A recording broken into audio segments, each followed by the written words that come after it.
Boa noite com Maria. Receba o beijo de Nossa Senhora antes de dormir. Se fixarmos o olhar somente no problema, ele tende a aumentar. As respostas talvez estejam em levantar a cabeça e olhar além. Em nome do Pai, do Filho e do Espírito Santo. Amém. Ó Maria concebida sem pecado, rogai por nós que recorremos a vós. Jesus, manso e humilde de coração, fazei o nosso coração semelhante ao vosso. Divino Espírito Santo, descei sobre nós com a abundância de vossas graças e de vossos dons. Amém. A esperança em meio às provações. Mensagem para o dia 11 de junho. Considerai que é suma alegria, meus irmãos, quando passais por diversas provações. Tiago 1, versículo 2. Meu filho amado, ao cair da noite, quero que penses na esperança que tens em Cristo, mesmo nos momentos de provação. As dificuldades da vida podem parecer insuportáveis, mas quero que saibas que em Cristo sempre há esperança. Ele nos prometeu estar conosco, mesmo nos momentos mais difíceis. A esperança cristã não é uma esperança vazia, mas uma certeza de que Deus está agindo em nossas vidas, mesmo quando não conseguimos ver. Vive com esperança, mesmo nas tribulações. Quando te encontrares em dificuldades, olha para Cristo e lembra-te de que Ele venceu o mundo e a morte. Em Cristo, a esperança nunca acaba. Sua vida é preciosa e Deus te sustenta em tudo. Neste momento de descanso, entrega tuas preocupações e teus medos, que a tua esperança te encha de força e te dê paz em meio às provas da vida. Palavra-chave de hoje: tribulações.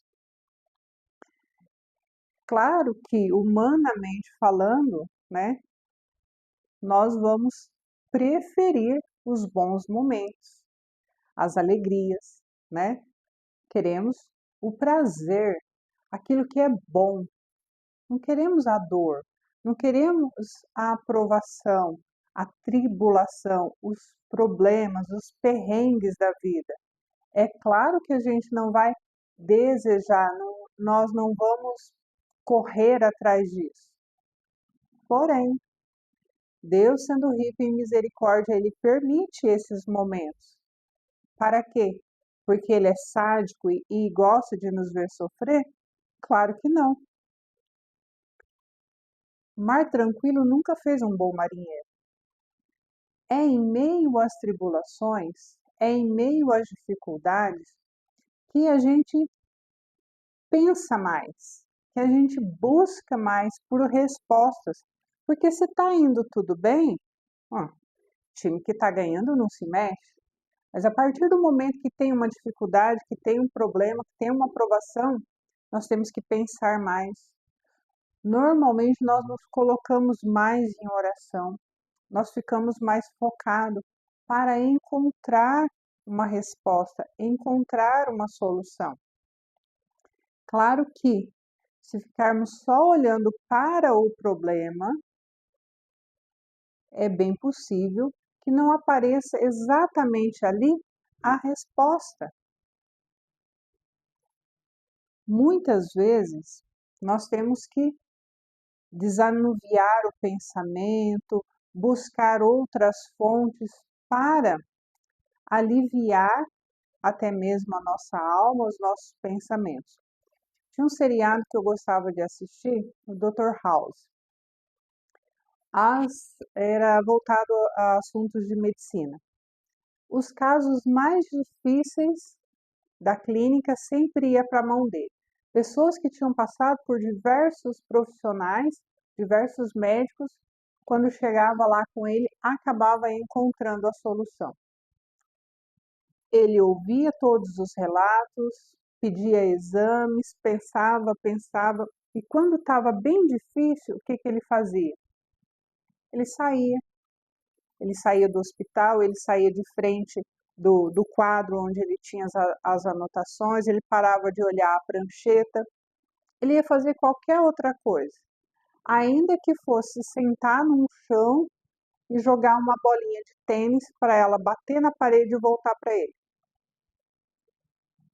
Aí, a grosso modo, a gente olha e fala, ué, mas tem gente morrendo lá, tem gente com dor lá no quarto, e ele ali, o médico, sentado no chão, jogando uma bolinha contra a parede.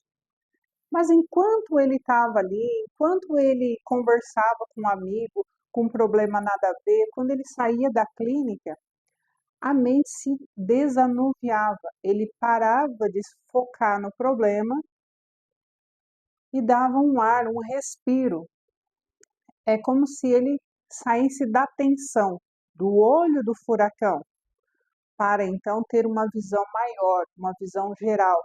Quando os pensamentos ficam um pouco mais límpidos. Ainda ontem uma pessoa me dizia a respeito de um problema que tantos de nós já passamos ou vamos passar. Pais já idosos, com dificuldades de locomoção e de tudo mais, precisando de cuidados, mas ali tem uma pessoa fragilizada, precisando de cuidados, mas é uma pessoa de histórico, de vida, uma pessoa que foi forte uma vida inteira, que mandou, que comandou, que fez e criou os próprios filhos e agora precisa se submeter às ordens dos filhos. E não é fácil para o idoso e nem para quem cuida desse idoso, que outrora era tão forte, agora não tem o corpo forte, mas a mente continua forte. Então, quer ainda escolher os seus caminhos, quer ainda tomar suas decisões, quer ainda manter as rédeas da vida na sua mão. A pessoa que comentou comigo, ela poderia ficar focada apenas ali, em olhar a mãe, em outras pessoas, olhar o pai naquela situação, naquela dificuldade e apenas se entristecer com aquilo e apenas lamentar por aquilo, apenas ficar envolto naquilo. Mas o que ela fez? Além da vida de oração dessa pessoa, ela buscou conversar com alguém que não faz parte ali necessariamente da rotina, para que pedindo então oração, é claro, e buscando uma luz do Espírito Santo para agir naquela situação. Temos inúmeros problemas, inúmeras situações ao longo da vida.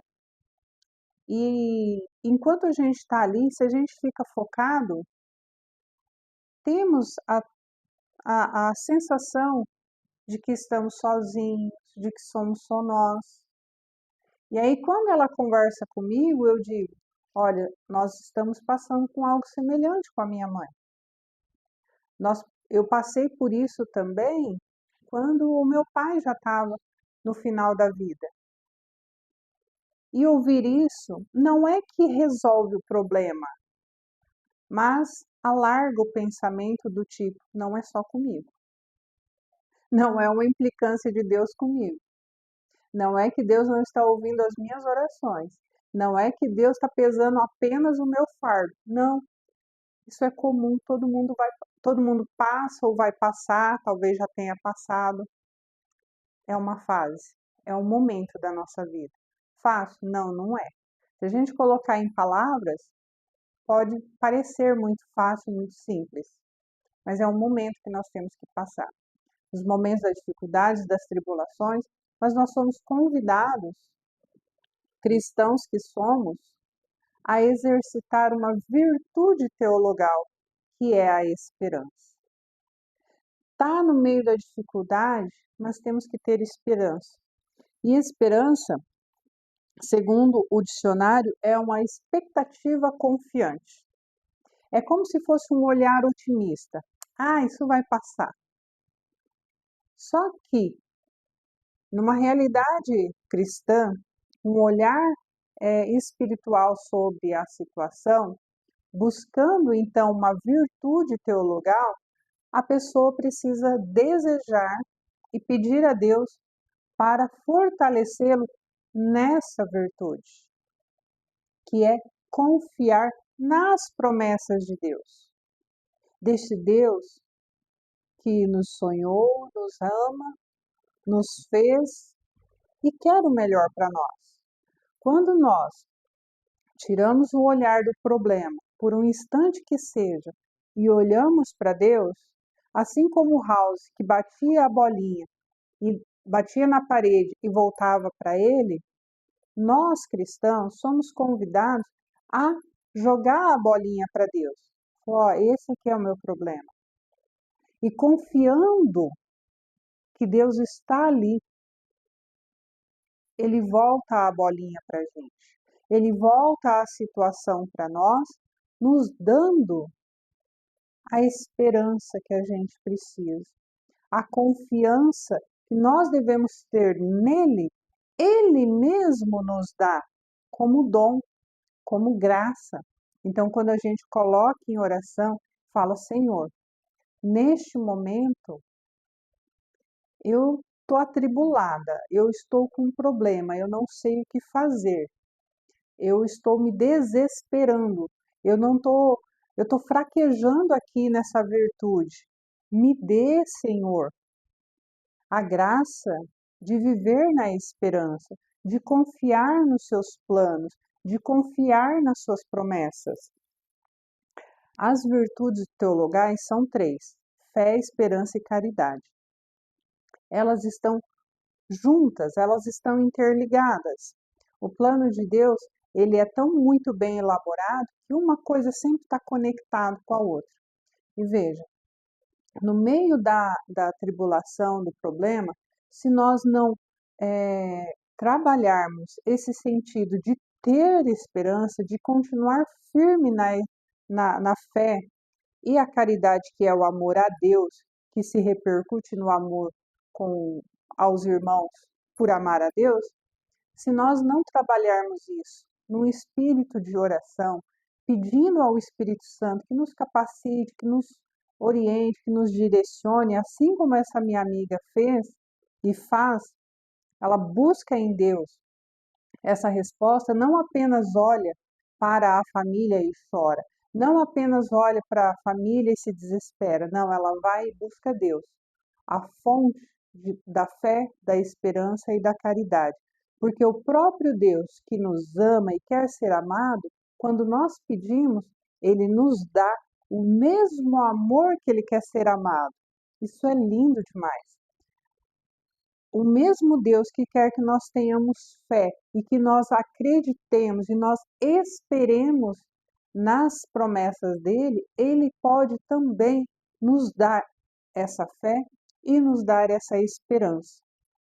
Tudo isso é necessário, porque veja, em meio às dificuldades e das tribulações, a tendência é a gente se curvar diante dos problemas e ir desanimando. Vai tirando o ânimo, vai tirando a vida, vai tirando a energia, a força e a coragem. E nós não podemos deixar isso acontecer. Se a gente, em meio às tribulações, não ir pedindo a Deus para nos fortalecer naquele momento, a gente vai desanimando, e o que é que vai acontecer com a nossa fé? Ela vai começar a ficar tíbia, ela vai enfraquecendo e corre até mesmo o risco de morrer. E se tem uma coisa que nós cristãos não podemos deixar morrer, aniquilar, sumir da nossa vida, é a fé. A fé é um dom precioso. Nós devemos amar esse dom e insistentemente pedir: Senhor, eu reconheço que o Senhor existe, eu tenho fé no Senhor, eu creio, mas aumenta a minha fé. Tenhamos esse gesto de humildade em todos os momentos da vida, sobretudo nos momentos de tribulação, porque é a nossa âncora. A fé é aquilo que vai nos ajudar, é aquilo que vai nos sustentar. Nós precisamos. Então, recorramos. Nos momentos de tribulação, o arrancar os cabelos só vai te deixar careca, não vai te resolver a situação. Precisamos de tempo, e isso independe de nós. Vai acontecer, o tempo vai passar. E oração, para nos mantermos firmes, assim como Nossa Senhora, nos mantermos de pé diante desse calvário, diante dessa dificuldade, diante dessa dor, dessa preocupação. Que o Espírito Santo de Deus possa vir nos fortalecer, renovando o dom da fé em nosso coração, renovando em nós a nossa esperança. E nós esperamos em Deus não numa espera passiva, mas numa espera ativa, que nós, sendo nós os primeiros a nos reanimar, a buscar em Deus, que é a nossa fonte de fé, de amor, de esperança, de caridade, buscando em Deus que tudo aquilo que está diminuindo, assim como quando a gente olha nas nossas latas, e essa é a visão que Deus me dá agora, quando a gente vê que o arroz está diminuindo na nossa lata, o que, que a gente faz? A gente corre no mercado. Se não tem dinheiro, se é mais urgente, corre na vizinha, corre aonde for necessário. Que o Espírito Santo nos ilumine e nos leve a abastecer as nossas latas, leve a abastecer tudo aquilo que está diminuindo, porque nós estamos em meio a um combate e nós não estamos sozinhos, nós temos um anjo da guarda que Deus nos deu desde a nossa concepção, nós temos a Virgem Santíssima, que é a onipotência suplicante, que segura nas nossas mãos e que não nos deixa desamparar. Nós temos o Espírito Santo, o Paráclito, que vem nos amar e nos conduzir diante de toda e qualquer dificuldade. Amém. Palavra-chave de hoje, tribulação. Na tribulação, Deus não nos deixa sozinhos. Não se esqueça disso. Boa noite. Dorme com os anjos. Amanhã.